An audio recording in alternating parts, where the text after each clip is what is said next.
In a groundbreaking legal decision that has sent shockwaves throughout France, a Paris court has mandated that former President Nicolas Sarkozy serve 5 years in prison, following his conviction for criminal conspiracy tied to allegations that he accepted illicit funds from Libya to back his 2007 electoral campaign.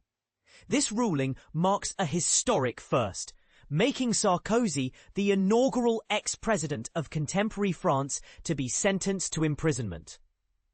What makes this case even more astonishing is the court's determination to enforce the prison term despite Sarkozy's insistence on appealing the verdict. The specific timing of his incarceration will be finalized later, thus allowing the 70-year-old former leader to maintain some dignity by avoiding being escorted from a crowded courtroom in handcuffs. The court's ruling focused on Sarkozy's role in a scheme from 2005 to 2007, where he allegedly conspired to gather campaign financing from Libya in return for diplomatic favors.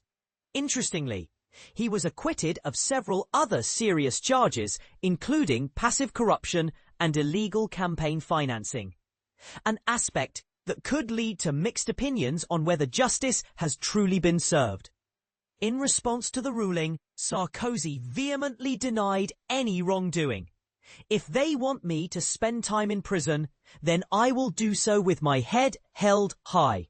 I am innocent, and this injustice is a national scandal," he stated, flanked by his wife, Carla Bruni Sarkozy, a well-known singer and model.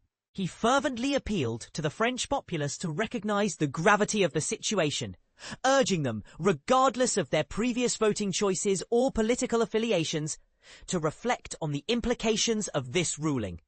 The court characterized Sarkozy's actions as exceptionally serious, indicating that his attempts to procure campaign funds from Libyan sources were capable of eroding public trust in governmental institutions. The judges concluded that the criminal conspiracy was primarily aimed at giving Sarkozy a strategic advantage during his electoral campaign.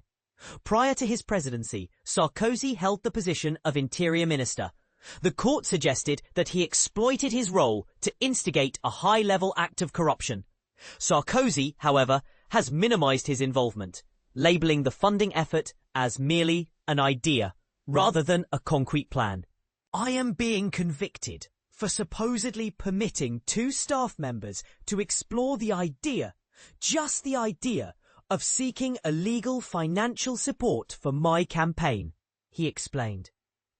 2 of his closest aides during his presidency, Claude Guéant and Brice Hortefeux, were also found guilty of criminal association, but had similar charges against them dismissed. During the lengthy verdict reading, the chief judge stated that Sarkozy had permitted his associates to communicate with Libyan officials in hopes of securing financial assistance. Yet the court did acknowledge that it could not definitively prove that Libyan funds were used to finance Sarkozy's campaign. Under French law, however, a corrupt arrangement can be penalized even in the absence of a payment trail or absolute proof. Sarkozy, initially elected in 2007, was not re-elected in 2012 and has consistently denied any misconduct during his extensive 3-month trial involving 11 co-defendants, which included 3 former government ministers. The roots of these allegations stretch back to 2011, when a Libyan news source and the late dictator Muammar Gaddafi alleged that vast sums of money were clandestinely funneled into Sarkozy's campaign. In 2012, the investigative French media outlet Mediapart claimed to have obtained a Libyan intelligence memo that mentioned a staggering €50 million allocated for Sarkozy's campaign. Sarkozy dismissed this document as a forgery and subsequently pursued legal action for defamation. The court's decision revealed that the evidence likely favored the assertion that this document was indeed fabricated. Beyond the documentation, investigators scrutinized multiple trips to Libya by Sarkozy's associates during his tenure as Interior Minister, including that of his chief of staff. In 2016, businessman Ziad Taqiyuddin claimed he transported suitcases filled with cash from Tripoli to Sarkozy's ministry, but he later recanted his statement. This retraction has now prompted a separate investigation focusing on potential witness intimidation, where both Sarkozy and Bruni Sarkozy are facing preliminary charges for their suspected involvement in pressuring Taqiyuddin. Taqiyuddin himself, a co-defendant in the case, passed away recently in Beirut at age 75, having fled Lebanon in 2020 and missing the trial proceedings. Throughout the trial, prosecutors asserted that Sarkozy knowingly benefited from a corruption pact with Gaddafi's regime, which ultimately crumbled in 2011 during a popular uprising that resulted in Gaddafi's death after a 42-year rule. This legal saga has shed light on the back-channel negotiations France engaged in with Libya during the 2000s, a period when Gaddafi strove to enhance his diplomatic relations with Western nations. A stark contrast to Libya's status as an international pariah in the decades prior.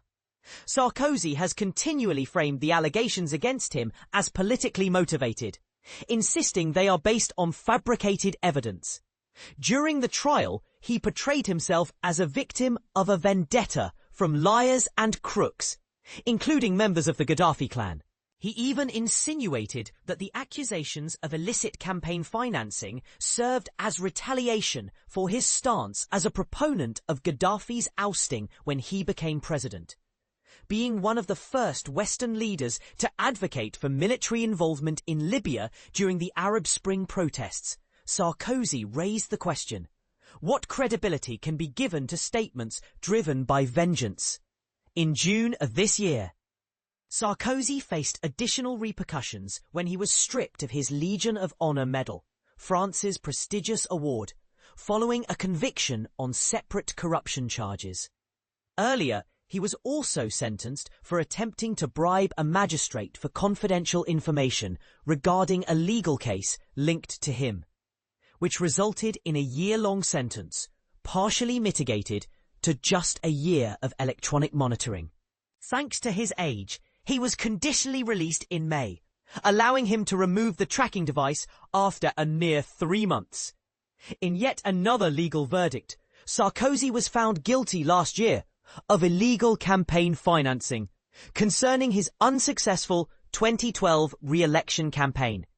He was accused of overspending nearly double the maximum permissible amount, leading to a 1-year sentence with 6 months suspended. Despite these accumulating allegations, Sarkozy has refused to accept any culpability. He is in the process of appealing his conviction to France's highest court, the Court of Cassation, and that appeal remains unresolved.